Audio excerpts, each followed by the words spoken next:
Como era a venda de escravo na época da escravidão? Não estou falando de livros e dos resumos de escola, mas sim na vida real, na carne, no cheiro da praça, no barulho das correntes e no silêncio do medo. Hoje vamos revelar como era o mercado de escravos.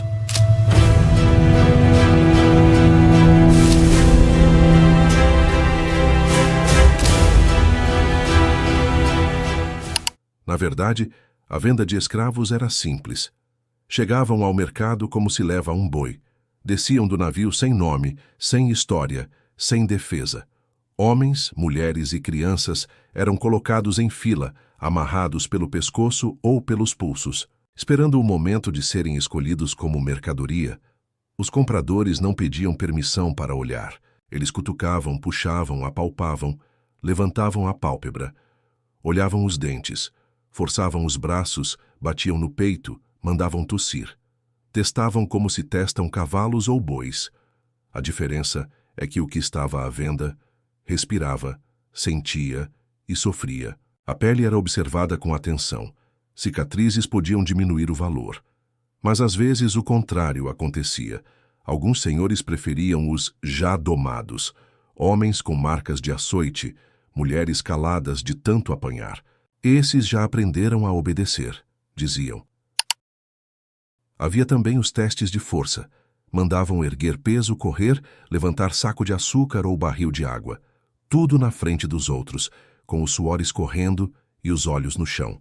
Quem demonstrasse dor, fraqueza ou medo, perdia valor. Era descartado ou deixado por último. E havia o preço. Quanto custava uma vida? Um homem forte valia mais. Uma mulher fértil também. Uma criança pequena podia ser vendida sozinha, sem mãe, sem pai. Só o corpo miúdo com potencial. Antes de serem levados ao mercado, os escravizados passavam por um processo de preparação. Eram lavados com baldes de água fria, raspados com facas cegas, untados com gordura animal para dar brilho à pele e parecerem mais saudáveis. Às vezes, usavam azeite de dendê, outras vezes, banha de porco. O objetivo era simples: disfarçar a miséria. Homens emagrecidos ganhavam roupas largas para parecerem mais fortes. Mulheres doentes recebiam coloração no rosto com pó de carvão ou urucum para simular vigor. Dentes apodrecidos eram escondidos com cinzas. Feridas eram cobertas com panos apertados e os doentes mais graves muitas vezes nem chegavam ao mercado. Morriam antes, descartados como carga vencida. Os que sobreviviam à travessia e à preparação eram enfileirados nos pátios ou nas praças públicas.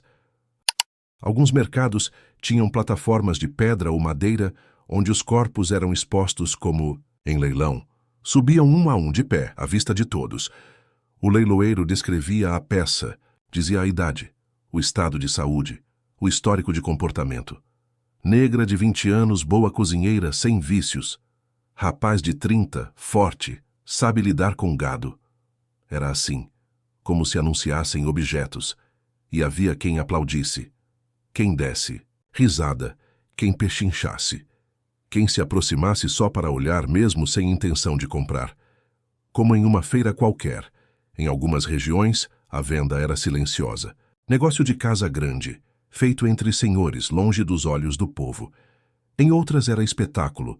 Salvador, Recife, Rio de Janeiro. Mercados à beira-mar, onde o cheiro do peixe se misturava ao cheiro do sangue seco. Crianças brincavam ao redor enquanto corpos eram negociados. Padres passavam, abençoavam compradores. Militares faziam a segurança da praça. E o que mais chocava era a normalidade, a naturalidade com que se vendia uma vida, como se aquele fosse o lugar certo para um corpo negro, entre o cais, o chicote e o dinheiro. O mercado de escravos não era apenas um espaço. Era um sistema, uma lógica comercial que transformava pessoas em números, corpos em ativos. Tudo girava em torno do lucro. O preço de um escravizado variava conforme a idade, a força física, as habilidades e até o lugar de origem. Jovens entre 15 e 25 anos, fortes e saudáveis eram os mais caros. Mulheres férteis também. Crianças pequenas podiam ser vistas como investimento de longo prazo. Os doentes, os velhos e os rebeldes eram vendidos por valores baixos ou trocados, como sobras. O comércio era feito à vista, com pagamento em ouro, açúcar, tabaco ou moeda corrente. Os compradores podiam parcelar, deixar fiador, ou mesmo devolver o escravo caso ele morresse nos primeiros dias, como se fosse um produto com defeito. Havia recibos, contratos e registros em cartório. Era tudo legal, oficial, documentado. E quem ganhava com isso? Muita gente. Comerciantes, senhores de engenho, capitães de navio, padres, funcionários da coroa. O tráfico era um negócio coletivo, e a venda era apenas o último passo da engrenagem. A parte visível de um sistema que começou lá na África, atravessou o oceano e desembocou no coração das cidades brasileiras. Os compradores não eram todos iguais. Alguns eram senhores de engenho, donos de grandes propriedades rurais. Compravam dezenas de escravizados de uma vez só, como quem renova uma frota. Outros eram comerciantes urbanos, que compravam para alugar ou revender depois. Havia também famílias ricas que queriam uma criada de dentro, um moço de recado, alguém para servir no luxo da casa grande. A venda de escravos abastecia tanto o campo quanto a cidade, tanto o trabalho pesado quanto o serviço doméstico. Alguns compradores escolhiam com pressa, apontavam, pagavam e iam embora. Outros passavam horas observando, faziam perguntas, exigiam demonstrações. Perguntavam se sabiam cozinhar, costurar, lidar com animais. Às vezes pediam para ouvir cantar. Queriam saber se era calmo, submisso, batizado. A religião também contava. Muitos senhores preferiam escravizados já convertidos ao catolicismo. Achavam que isso os tornava menos propensos a revoltas. Outros desconfiavam dos que sabiam ler, mesmo que fosse em outra língua. Depois da compra, vinha o transporte. Era comum que os recém-adquiridos fossem levados a pé em grupos pelas estradas de terra batida. Alguns percorriam quilômetros descalços, acorrentados, vigiados por capatazes armados. Outros embarcavam em canoas ou carroças, dependendo do destino. Os que iam para engenhos sabiam que seriam jogados diretamente no trabalho. Os que iam para a cidade, às vezes passavam por um período de adaptação. Um nome bonito para vigilância e punição constante até aprenderem o lugar. O destino mudava, mas o controle era o mesmo. A primeira noite após a venda costumava ser a mais silenciosa. Os corpos exaustos, os olhos vazios. Muitos não sabiam onde estavam, nem quem havia sido vendido com eles. Era comum irmãos se perderem, casais se separarem, mães não saberem onde foram parar seus filhos. E o sistema preferia assim. A solidão e o medo eram mais fáceis de administrar do que laços e memórias. O comprador registrava a nova peça em seu livro de contas. Às vezes mandava marcar com ferro quente. Às vezes apenas trocava o nome. Mudava o idioma, o cabelo, a roupa, a religião. O corpo ainda era o mesmo, mas tudo ao redor havia mudado. O passado deixado no porto. O futuro entregue ao tronco, ao chicote, ao cativeiro. A venda era só o começo de uma nova prisão. E o que muitos esquecem é que, para o escravizado, não havia contrato, documento ou direito. Só havia comando. A palavra do Senhor era lei. O mercado era o palco onde se oficializava a transformação de uma vida em posse. Era ali que a dignidade era arrancada, o silêncio imposto, e o valor de um ser humano se media em moedas, músculos e medo. Nem todo comprador falava diretamente com o escravizado. Em muitos mercados, o negócio era mediado por tratadores, homens especializados em negociar pessoas. Eles conheciam o vocabulário, sabiam os truques, sabiam mentir, disfarçavam doenças, exageravam virtudes, escondiam históricos de fuga ou insubordinação. Eram como corretores de gente. Recebiam comissão por venda fechada. Quanto mais peças movimentassem, mais lucravam. Para eles, aquele mercado não era um horror, era uma carreira. As vendas mais formais envolviam contratos registrados em cartório. Os escravizados tinham nomes genéricos, números de registro, local de procedência, data de aquisição. Não tinham CPF, mas tinham valor estimado em moeda corrente. Muitos documentos ainda existem. São arquivos frios, mas carregados de dor. Uma folha de papel onde constam a idade, a cor da pele, a utilidade presumida. E logo abaixo, a assinatura do comprador. Um nome em tinta que selava a posse de uma vida. Alguns senhores faziam leilões privados dentro de suas propriedades. Recebiam interessados, serviam vinho e exibiam os cativos como se mostrassem cavalos de raça. Outros usavam os jornais. Anúncios classificados vendendo negra de bons modos ou moço forte, ideal para serviço pesado. Havia concorrência. Senhores brigavam por determinadas peças. Às vezes, os lances subiam. Outras vezes, deixavam um escravizado mofando por semanas, até que alguém aceitasse pagar menos. Em alguns casos, a negociação envolvia garantias. O vendedor prometia que o escravizado não tinha vícios de fuga ou defeitos ocultos. Se algo acontecesse nos primeiros dias, como morte por doença ou insubordinação, havia a possibilidade de devolução. Era comum que os recém-chegados fossem mantidos sob vigilância intensa nas primeiras semanas, enquanto o comprador testava a qualidade do que havia adquirido. Também existia o aluguel de escravos. Quem não podia comprar, podia alugar por dia, semana ou mês. Era uma prática comum nas cidades. O lucro era duplo. O dono recebia a renda e o locatário explorava o trabalho sem vínculo. Mulheres eram alugadas para lavar roupa, cuidar de crianças ou cozinhar. Homens para carregar carga, construir casas ou servir em festas. Nesse tipo de contrato, a degradação era ainda mais rápida. Ninguém se importava com a durabilidade da peça alugada, e assim o mercado girava. Uma engrenagem movida por moedas, intermediários e papéis carimbados. O corpo era o produto, o corretor o vendedor, o senhor o cliente, e o Estado o fiador do sistema. Não havia emoção no processo, só cálculo, lucro por quilo, força por preço, resistência por risco. Era assim que se negociava uma vida no Brasil colonial. Para quem era vendido, o pior não era a dor física, era o que vinha depois, a ausência, o vazio, o silêncio daquilo que não volta. Muitos não compreendiam a língua dos compradores. Ouviam risadas, ordens, números, mas não entendiam o que significava ser levado. Só sabiam que algo se rompia, um vínculo, um nome, uma vida que deixava de ser sua. E o corpo, mesmo de pé, já começava a se fechar por dentro. Nos primeiros dias, era comum que os recém-comprados se recusassem a comer, a falar, a reagir.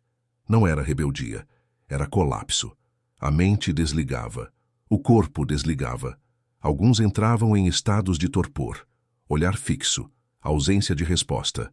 Outros choravam horas seguidas sem conseguir explicar o motivo. Crianças perdiam a voz, mulheres paravam de menstruar. Homens fortes tremiam feito febris. Era como se o espírito tentasse sair do corpo, mas não pudesse.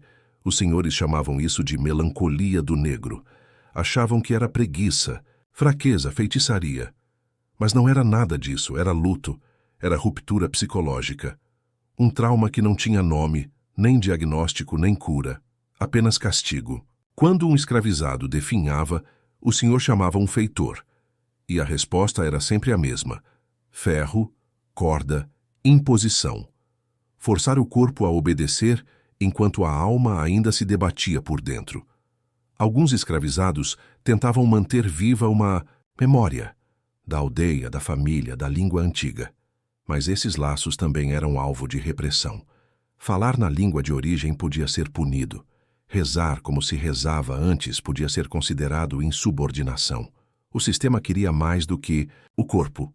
Queria apagar o passado, trocar a identidade por uma função, o nome por um número, a história por silêncio. E havia os que tentavam resistir por dentro, guardavam palavras no pensamento, escondiam canções, construíam refúgios internos. Alguns criavam códigos entre si, olhares, gestos. Outros murmuravam orações antigas, quase extintas. E assim, mesmo dentro da nova prisão, tentavam manter acesa uma fagulha do que eram, porque sabiam que, se perdessem isso, não sobraria mais nada. Nem mesmo o medo. Mas o sistema era paciente. Ele sabia que o tempo apagava, que a rotina moía a resistência, que a repetição destruía a memória. E era nisso que o mercado de escravos apostava, não só na força, mas no esquecimento, que com o passar dos dias o novo nome fosse aceito, a nova dor fosse tolerada e o antigo eu. Enterrado sem cova. Em 1821, o jornal Gazeta do Rio de Janeiro estampava: procura-se escravo fugitivo, responde pelo nome de João. 1/65, marca no ombro direito, oferece-se recompensa. Muitos desses avisos vinham acompanhados de ameaças. Quem fosse encontrado escondendo um escravo seria preso, e quem o entregasse ganhava uma quantia em dinheiro. Era um sistema de vigilância comunitária, onde até a fuga era mercadoria, e a liberdade, um risco que poucos podiam bancar. Também existem diários de senhores de engenho. Alguns anotavam tudo: dia da compra, valor pago, estado de saúde, rendimento no trabalho. Há relatos de senhores que trocavam escravizados, como se trocam ferramentas quebradas. Um diário encontrado no interior de Minas Gerais registra a venda de uma mulher por estar ficando velha e a compra de uma menina de 10 anos dócil para serviço interno, sem emoção. Apenas cálculo, apenas negócio. Cartas pessoais também revelam o pensamento da época. Em uma delas, um padre do interior da Bahia escreve para outro colega elogiando a docilidade de seus cativos e reclamando que os novos ainda estão rebeldes, mas com tempo e oração amansam. É o retrato cruel de uma fé que se misturava à posse. Uma religião que, em muitos casos, não combatia a escravidão. Apenas tentava torná-la mais aceitável aos olhos dos senhores. As leis também diziam muito. Até o século XIX, o Brasil não só permitia como incentivava o tráfico negreiro. Mesmo após a proibição oficial em 1831, as vendas continuaram ilegalmente com apoio de autoridades locais. Muitos sabiam. Poucos denunciavam. As peças continuavam chegando aos portos, trocadas por açúcar, café, ouro, e enquanto a legislação fingia moralidade, os navios seguiam abarrotados de gente marcada para o cativeiro. Todos esses registros existem, e não são exceções, são a regra. Documentos que deixaram claro: o mercado de escravos foi uma política de Estado, uma prática cotidiana e uma estrutura sustentada por papel, carimbo e silêncio. Negar isso é negar a própria fundação do Brasil. E é por isso que esses papéis antigos, frios, burocráticos, ainda queimam na memória de quem decide olhar de verdade. O mercado de escravos não acabou porque o Brasil se tornou mais justo. Ele acabou porque deixou de ser vantajoso. A escravidão começou a desmoronar quando o lucro foi ameaçado, quando a pressão da Inglaterra bateu na porta. Os ingleses, que durante séculos haviam enriquecido com o tráfico negreiro, passaram a combatê-lo depois de 1807. Não por moralidade, mas por estratégia. O mundo estava mudando. A máquina a vapor substituía o braço, e a escravidão, de custo alto e rendimento instável, começou a parecer um modelo ultrapassado. Em 1831, o Brasil assinou a primeira lei que proibia o tráfico de africanos. Mas ninguém obedeceu. A lei virou piada.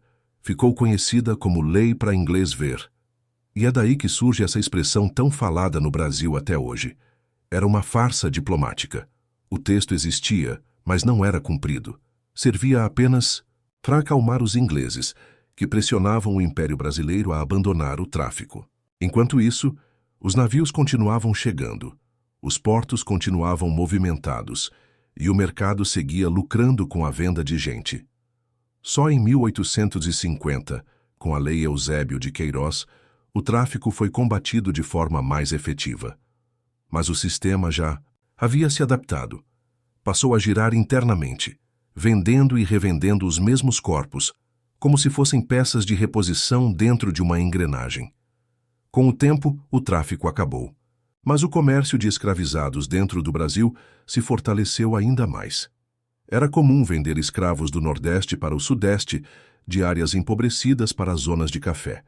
Cidades como Campinas, São Carlos e Vassouras viraram novos centros de redistribuição. Os senhores que perdiam seus cativos por morte ou fuga compravam em mercados menores, mais baratos. Era o último fôlego de um sistema que resistia em morrer. A década de 1870 foi decisiva. O mundo inteiro já havia abolido a escravidão. O Brasil estava isolado, pressionado, exposto. Escravizados fugiam em massa, quilombos se reorganizavam, jornais começavam a questionar. A própria elite se dividia. Parte dela queria manter o cativeiro. Outra parte já preparava o terreno para uma transição controlada, que libertasse os corpos, mas mantivesse o poder nas mesmas mãos. O Império sabia. O tempo estava acabando. Quando a Lei Áurea foi assinada em 1888, não havia mais clima para o mercado público de escravos. As vendas já haviam sido empurradas para a clandestinidade. Muitas transações passaram a acontecer, em silêncio, dentro de casa, sob códigos. Já não se via corpos expostos nas praças, mas isso não significava liberdade. Era apenas o fechamento de uma cortina. O fim do mercado não foi o fim do racismo, nem o fim da exploração. Os corpos foram soltos, mas a estrutura continuou. Sem terra, sem indenização, sem nome limpo, os ex-escravizados foram jogados na rua. Muitos continuaram a servir aos mesmos senhores, agora por salário mínimo, morando no mesmo lugar, respondendo pelos mesmos vícios. O mercado de escravos acabou no papel. Mas o valor da carne negra, ou sua desvalorização, continuou, ditando as regras do Brasil. O mercado fechou. As vendas cessaram. As praças ficaram em silêncio. Os leilões sumiram das esquinas. Os pregões se apagaram dos jornais. As correntes foram recolhidas, mas a história permaneceu. Por quase 4 séculos, corpos foram precificados, inspecionados, vendidos e revendidos. Homens viraram mercadoria, mulheres viraram serviço, crianças promessa de lucro. E tudo isso foi feito à luz do dia, à vista de todos, documentado, registrado, normalizado. O mercado de escravos não foi exceção, foi estrutura, existiu em grandes cidades e vilas pequenas, no litoral e no interior, na praça, no porto, no cartório, na casa grande. Foi um elo visível de uma cadeia muito maior, que começava na captura, passava pela travessia e culminava na venda. Hoje, muitas dessas praças ainda existem. O chão por onde passaram correntes ainda está lá. Algumas igrejas, onde se fazia negócio à sombra do altar, continuam de pé. E os documentos, as cartas, os registros ainda podem ser lidos. A história não desapareceu. Apenas ficou em silêncio por muito tempo. Contar essa história não é olhar para trás com julgamento. É olhar com clareza. É entender como o Brasil foi moldado, como uma lógica de comércio foi aplicada sobre vidas e como o mercado, com suas vozes, seus cheiros e seus contratos, se tornou um dos capítulos mais brutais do nosso passado. Esse foi o mercado de escravos no Brasil. Não o que aparece em resumo de livro, mas o que existiu de verdade, na carne, na pedra, no papel e na memória de quem ousa lembrar.